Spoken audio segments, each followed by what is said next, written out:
There's a Studio Ghibli movie, The Wind Rises, and in it there is a 4 second shot that took 15 months to draw. 4 seconds of shot, 24 frames is how long that, like 24 frames, 4 seconds took 15 months of drawing. E.G. Yamamori, I believe is how you pronounce the gentleman's main name, the animator who created that. Can you imagine spending a year, over a year, on something that produces 4 seconds of work?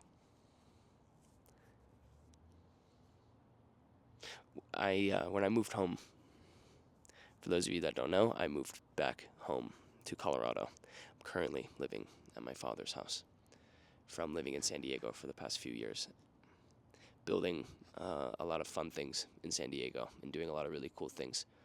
Things that in some ways felt aligned and things that in other ways did not at all.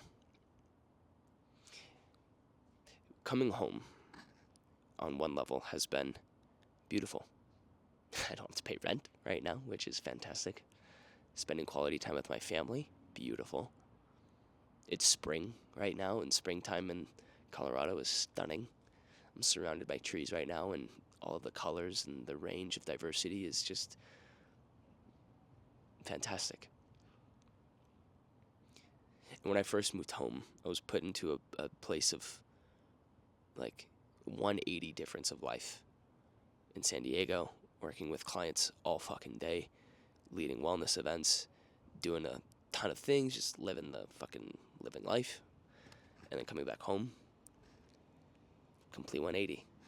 Working with a couple people online, like one client in person when I first got back here, and just like really not working a lot. I was healing from a lot of things, mentally and physically. I would eventually, in like a couple months after getting home, I tore my fucking pec. Thankfully, not that bad. They're recovering quickly, but a pretty big injury that required me to not be able to move my body in a way that I wanted to move. I've had some knee issues that have resulted in me not being able to run and express another avenue of fitness that I enjoy doing. And on so many of these different levels, I was forced to slow down. And that is a very difficult thing for me to do. I enjoy speed, I enjoy efficiency, I enjoy having that sense of direction and carrying on. Yet, as time has passed, and I've been able to finally listen to something that within me I have felt for a long time, even before I moved home.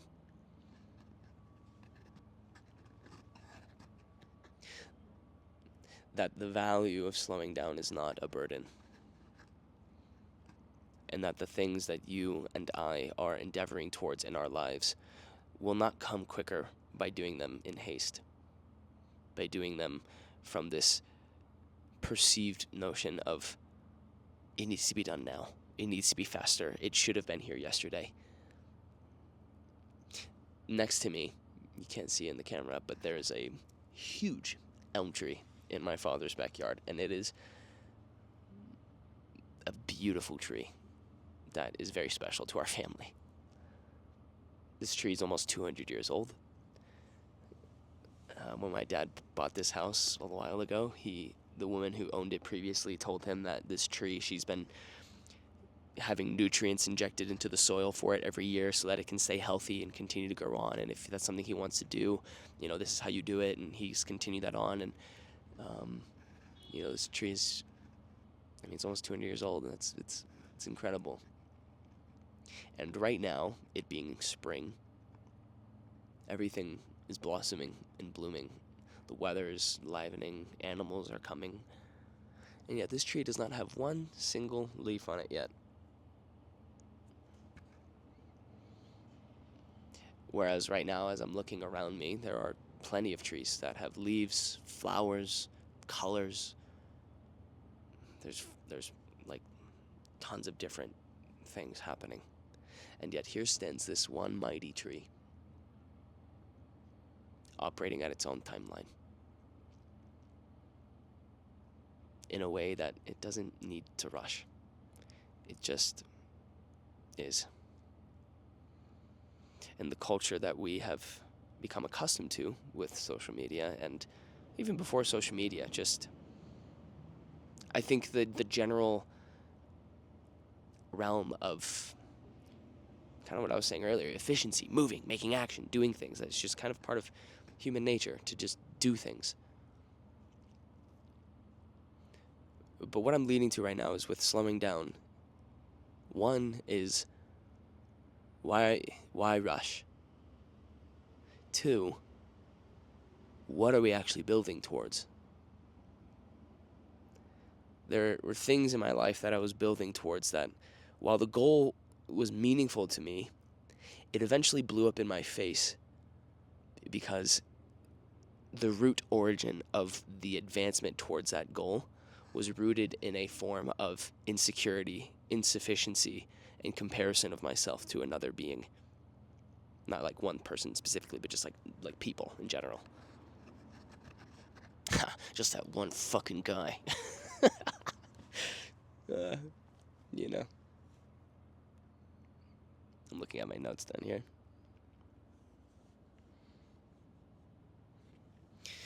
But I found that as I was advancing towards these goals, and it's kind of an interesting thing, as my own internal state has become healthier, and I've actually started to love myself, right? We can like ourselves enough to not, like, kill ourselves or, you know, like, do the general things to, like, take care of ourselves. Or actually, let me switch that word around. We can love ourselves enough to continue on living life. You know, it's like you can love your family members, but do you actually like them enough to hang out with them and, like, enjoy spending time with them? You know what I mean? So it's kind of the same with ourselves. We can love ourselves enough to continue advancing in this world, but do we actually genuinely like the person we are and see that value in who we are? And being in these forced places of slowing down has given me this mirror to look at myself in a way where I actually am beginning to like the guy that I see in the mirror and look at him and be like, you know what, you're actually not that much of a piece of shit. That's crazy. You know, you're actually like a really like beautiful human being inside and out, and I'm like really grateful for you. Wow, how crazy. And so then going through that process, I would look at these goals and these things that I was advancing towards, and while the goals that I still have for myself are relatively the same, the origin point, the base foundation of what I'm building on now is different. Because before, it was built on insecurity and insufficiency, and I got up to a certain level, and then everything kind of crumbled. Like 2025, a lot of things really crumbled for me because I self-sabotaged a lot of it. And I think on some level, my soul acknowledged, like, yo, bro, what you're fucking building right now is great, but it's not going to sustain because your foundation was sand. In the Bible, they talk about building a foundation, building a house on sand or on rock. And I was building things on sand. And it all came crumbling. And it was incredibly painful. And it's taken me a while to recover from that, mentally, mostly. And then obviously like the physical things of like injuring myself weren't fun either. But it was so valuable because it showed me so clearly, hey, motherfucker, slow down. I'm trying to be mindful about my language. Sorry about the F-bombs. I'm really trying to work on that. You know, I know some people don't care. Some people do. My grandmother was like, you know, I would watch your videos more if you just cleaned up your language a bit. And I'm like, you know what, puppy? You are so right. I love you.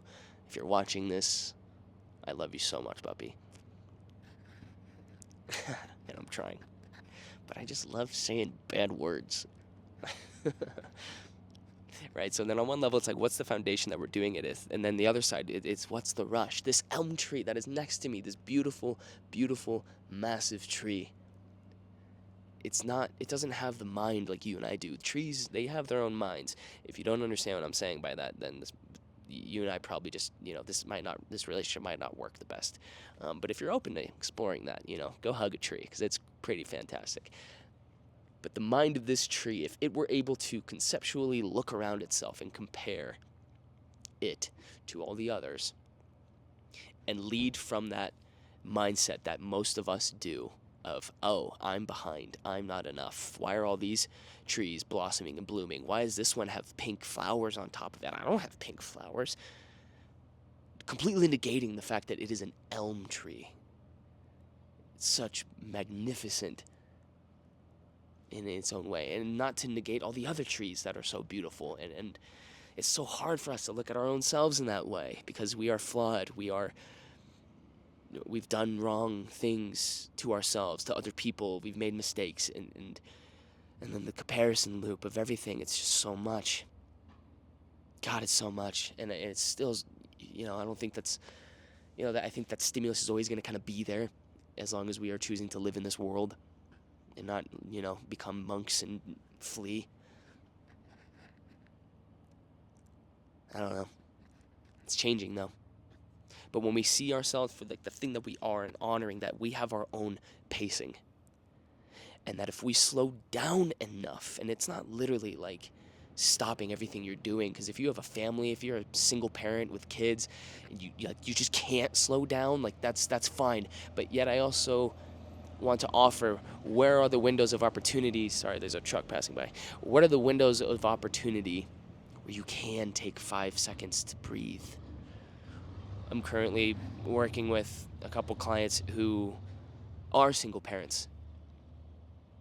And one of them, she's married, but the husband works all the time, and so she's basically single. I mean, their relationship is great, but like the husband's gone a lot working, so she's taking care of the house and the kids really by herself. And so like, thankfully I don't have kids. I have a beautiful companion named Aspen. Come here. I'll show you her. If you're watching on YouTube or Spotify, you can see her.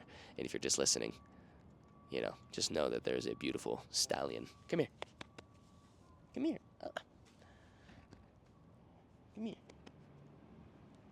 Guys, this is Aspen, also known as Big Sweetie. So this is my only thing I have to really care for in the world. And so, getting distracted. It's not saying to stop doing the things that you're doing in life, but how can we change the way that we're doing it? Slowing down enough to really authentically honor our own internal pace and season, and continue to show up for the endeavors that we have in our lives from a more grounded, settled place. There's this saying that we do not rise to the occasion, but we fall to the level of our conditioning. I've probably said that a lot in other videos. I think I just said that in the last video that I posted, and it's probably a line that I will continue to say, that a client told me once, and I think about that line all the time. Because the base level of our conditioning, our practices that we choose to engage with, that is how we show up to the world. And from that point, from my personal opinion, at this moment in my life, the only thing that has allowed me to authentically slow down enough to create a new base level of conditioning and operating is from a state of mindfulness. Meditation is that tool. It is nothing. There is no fancy, like, yes, you can watch a fucking YouTube video. Sorry, Mom, Bubby, all the people for the F word. Yes, you can watch a video on how to get your schedule organized, and to-do lists, and do all those things. And those are incredibly valuable things. I would highly recommend looking into those things. That's not what I'm going to talk about, though. Maybe one day, I don't know. But creating systems definitely help. But how you even approach the system that you're creating, like the base of it all, is the general level of awareness that we have. And mindfulness is that. mindfulness and meditation allow us an opportunity to pause. And it doesn't have to be sitting down on a cushion in lotus position for way harder to not curse than you think. To sit in a full lotus position for an hour and, do the whole, thing. 60 seconds is enough.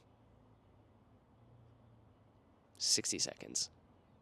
When you're driving and you find yourself at a gas station or at a stoplight or arriving to your destination, taking 3 deep breaths is enough of a start.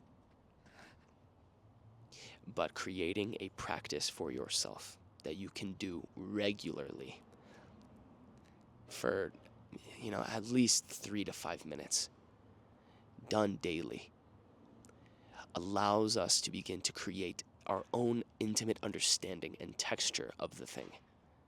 And when we have our own intimate understanding and texture of the thing, that allows us to create it in a way that bleeds into our lives and has its own texture and flavor for who we are. But if you're not doing something to at least begin, then where are we going? And yes, sometimes our nervous systems are just so rattled where the moment we sit down, it feels incredibly overwhelming and our mind is just inundated with thoughts and things that we need to do and all that stuff. And meditation is not always easy. I've been doing it for a long time, and there are plenty of days when I sit down and my mind is just loud. Yet the point of meditation is not to have a quiet mind necessarily, even though that does happen. It's to create distance from the material in the mind and watch it. Observe it. You're like, wow, all right, the mind is really loud today. That's really, this guy's got a lot going on. How's he gonna navigate this? That's the point of meditation, is spaciousness between the things of the active world and what is actually present, which is that. Just this fleeting thing. In the Tao, they say the Tao that can be told, the Tao that can be said, the Tao that can be named is not the eternal Tao. The Tao Te Ching stands for a book of the way. The Tao means the way. And so what is the way? It's this illusory thing that yet is more real than anything. And slowing down enough creates the ability to sense that and embrace that spaciousness between the ever-changing trueness, realness of our world and then the things of life.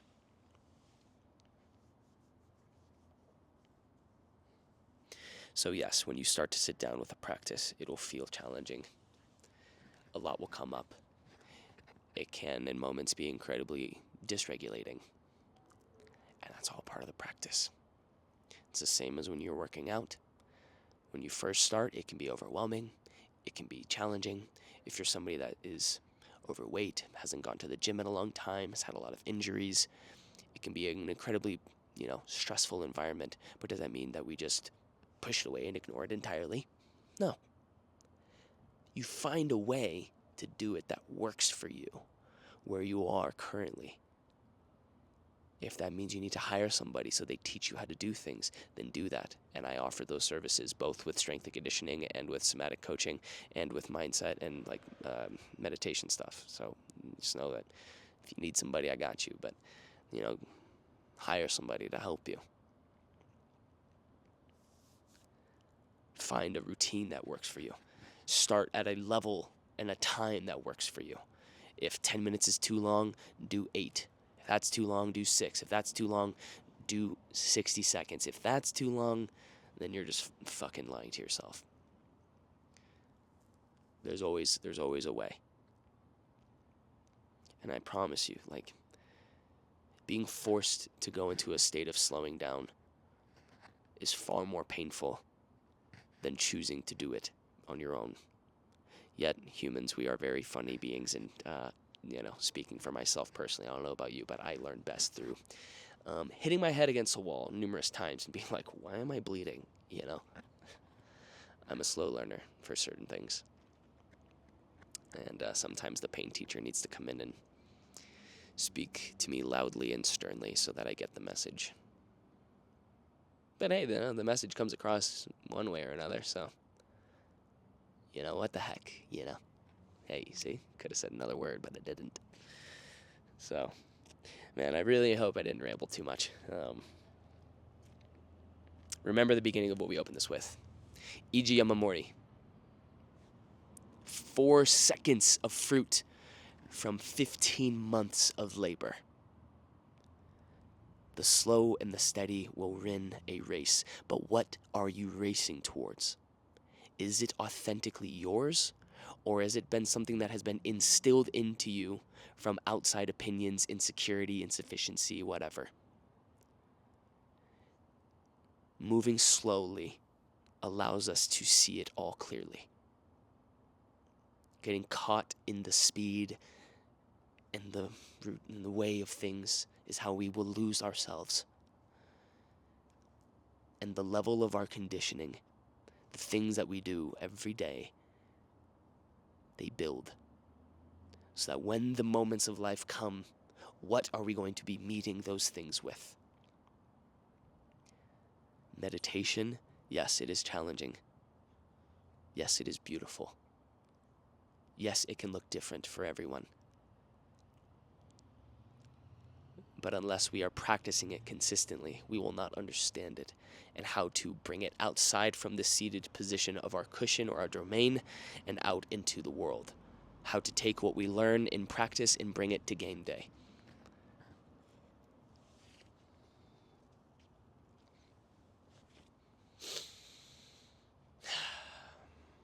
As I mentioned briefly, shameless plug, if you need somebody to help you with these things, reach out to me. Hit me up. Follow there's a link in my bio that you can sign up. First initial call, 45 minutes. It's free. There's no, obviously my job is to sell this shit, so I'm going to want to work with you if it feels like an alignment for me and it feels an alignment for you. But, there's no harm in getting onto a call. And if it works out, cool. If it doesn't, more the merrier. I'll at least want to leave you with something that you can take on for your own time. I will never leave you empty-handed, I promise you that. So, and if not, there are tons of free resources on YouTube that you can watch, and Spotify and everything. So, if you are watching this on YouTube, throw it a like if you liked it. Comment if you feel like you want to share something with everybody. I read all the comments. I want to interact, so I want to know how this landed with you.